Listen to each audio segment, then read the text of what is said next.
have free fun. Here come the steam bus. Steam powered, steam powered, steam powered, steam powered, steam powered, steam powered, steam powered. So bring your plans and plots and schemes. We've got the mechanics if you've got the dreams. All people, countries, cultures, teams. Welcome one and all to the age of steam. Keep it courteous, professional, worth it to work together in the first teamwork. The future of technology is all that it seems. Welcome one and all to the age of steam. Steam powered, steam powered, steam powered. Steam powered, steam powered, steam powered. We are looking forward in time, pushing past certain factory grime. All other groups to the back of the line. We are the future, in fact, divine.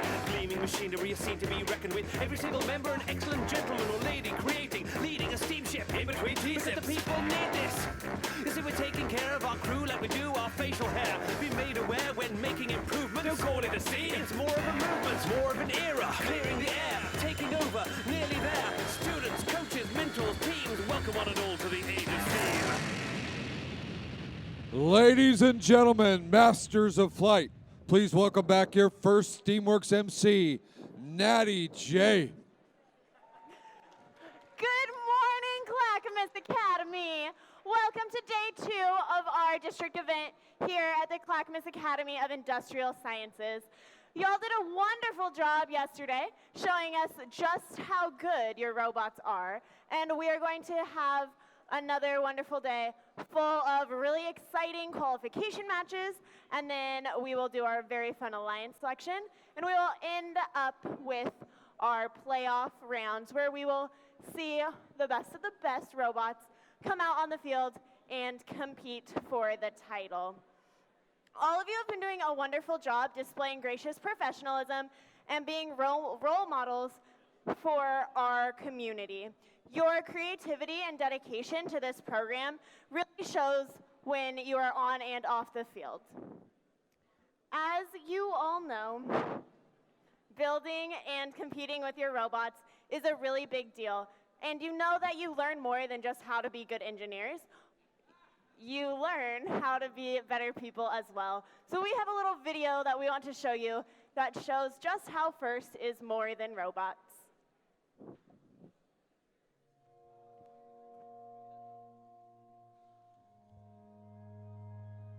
This isn't a robot.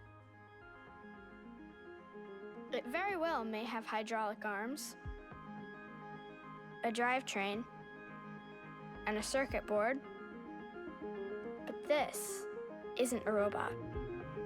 This is a lesson in humility, hard work, and collaboration. This is a CrossFit workout for the muscle upstairs. This is an apple for the next generation of Newtons. It's a lot of things, but this isn't a robot. This is a roadmap that leads straight to engineering. This is a rock to shatter 1,000 glass ceilings, a rope to pull a generation up and out of poverty, a sledgehammer to break down cultural barriers, and a universal language spoken in every nation on Earth. And because of that, this is a compass that can help point the way to peace. But please, don't think this is just a robot. This is Glastonbury for technology. This is mission control for the next moonshot. This is the Rosetta Stone to help translate the future. This is the sport that will help us win tomorrow. This is the software to program ourselves to cure cancer, build a clean engine, or step foot on Mars. But this isn't a robot. It's a machine to build the people who will change the world.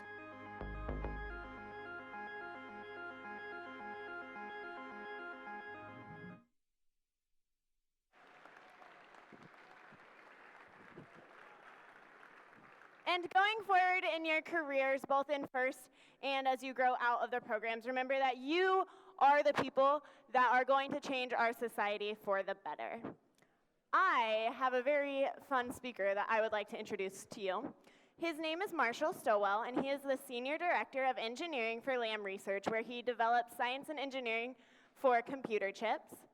He also holds an MSME in robotics and has 29 patents, including one for a microscope that can see atoms. And not only that, he is a very long time and proud mentor of Team 1425. So please welcome Marshall.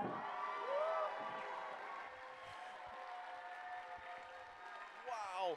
Good morning, Oregon City roboticists. And welcome to the Saturday of competition. This is going to be fun. You know, looking at all you guys, some of you may recognize me. I've been around here, well, a while. Hey, up there. See, for those of you that may not have seen me, I'm the one wandering around in the slightly dazed mentor look in the middle of competition. So if you see someone wandering through looking like this, that was me, and that's how you'd recognize me. But you know, I'd like to talk about a different passion also in my life, and that is creating science and engineering teams at Lamb Research to do stuff that's never been done before. And when I look at what's happening out here as a function, or rather through that lens, what I see so much enthusiasm, knowledge, drive. I look at the robots you guys are doing. Look at these over here. No way could we have done that in my generation at your age. So congratulations, you're exhibiting all the knowledge that I look for when I put together an engineering team at high school. Way to go, guys. Now, Lamb Research is a company you've probably never heard of, but we're one of the largest companies in Oregon. We're one of the largest companies in Oregon, one of the fastest growing high-tech companies in the United States. And you work with us every day. Let me show you a little bit about that is. In the micro world. So you recognize a phone, phones from Samsung, phones from Apple, that sort of thing.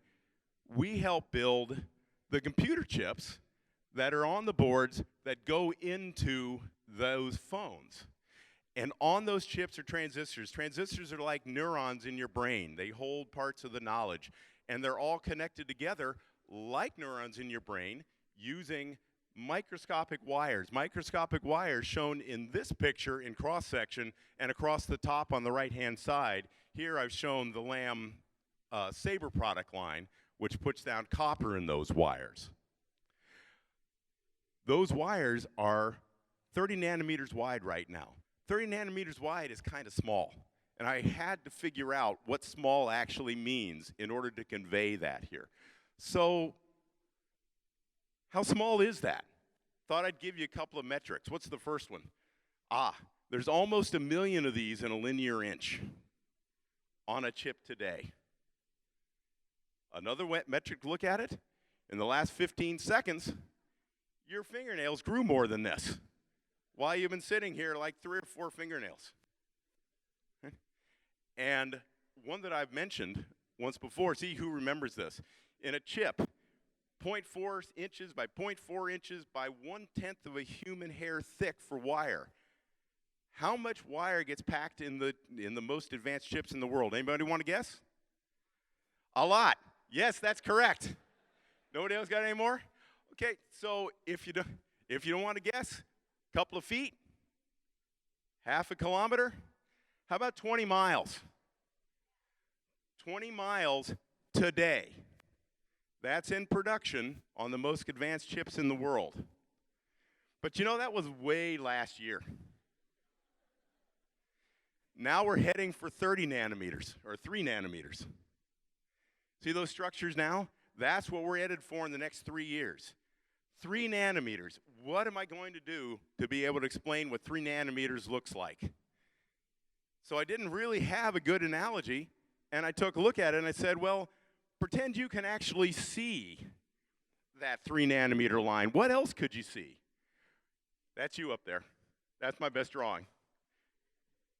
Well, imagine you're standing on the moon. See on the top of that moon? Right at the very top. You're shrunk down and sitting in there, and you're looking over at Earth. Well, if you're on the moon looking over at Earth, and you could see that 3 nanometer line, you'd be able to see if the mailbox has its flag up at your house.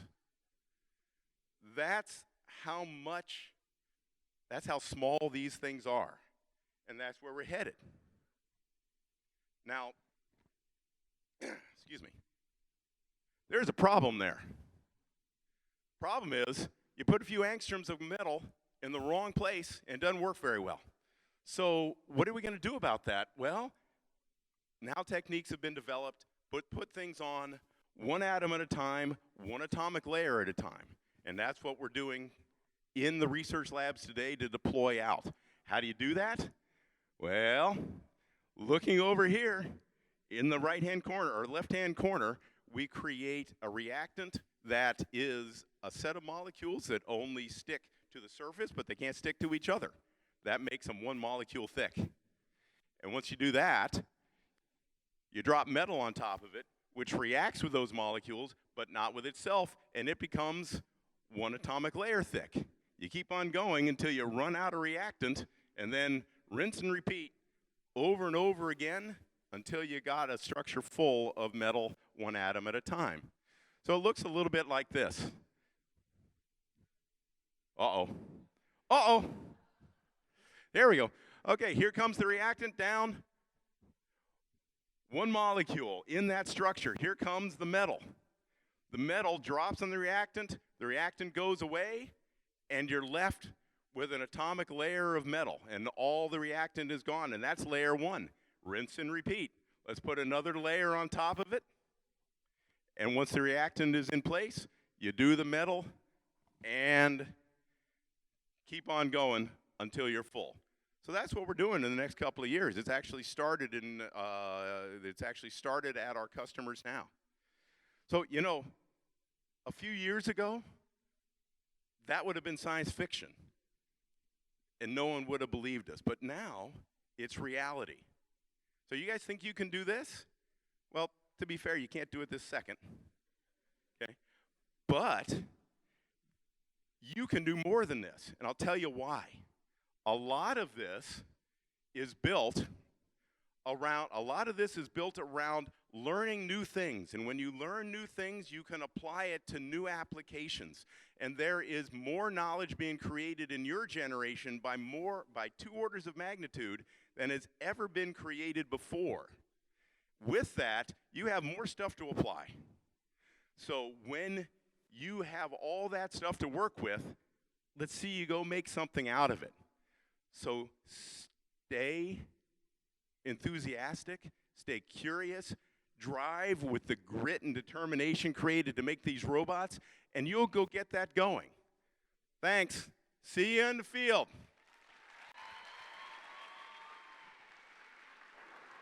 There you go. Thank you, Marshall. Let's also give a warm welcome back to our blue-shirted volunteers, our judges.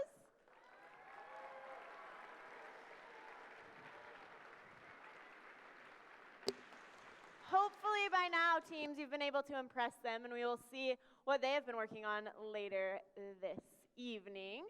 Also give a warm welcome to our referees who have been working hard on the field for you.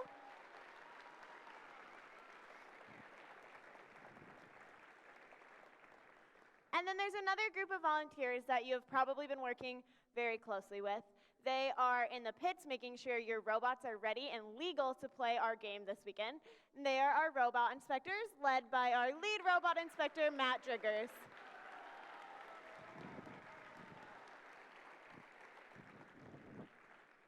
And also give a round of applause for our UL safety advisor, Eric Sorensen.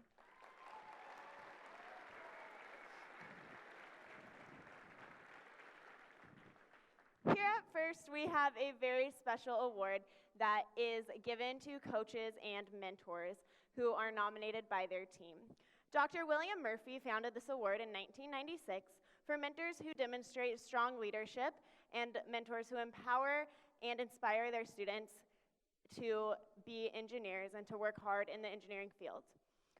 We have some mentors that we would like to recognize.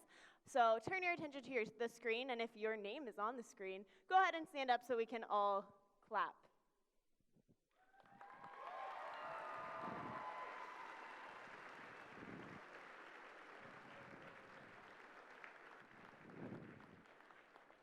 So congratulations to our Woody Flowers nominee, Todd Andreessen from Team 753. Today, like many of you know, we are going to start off our morning by finishing up our qualification matches, where you will have one last chance to move up in the rankings and show all the other teams how great your robot is. After that, we will move on to our alliance selection, where our top 8 ranked teams will pick the robots that they would like to compete with in our playoff matches. After alliance selection, we will take a lunch break and come right back for the action with our playoff rounds. So that we can get started, please rise and turn your attention to the flag for the national anthem.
Teams, let's get pumped up for our qualification matches.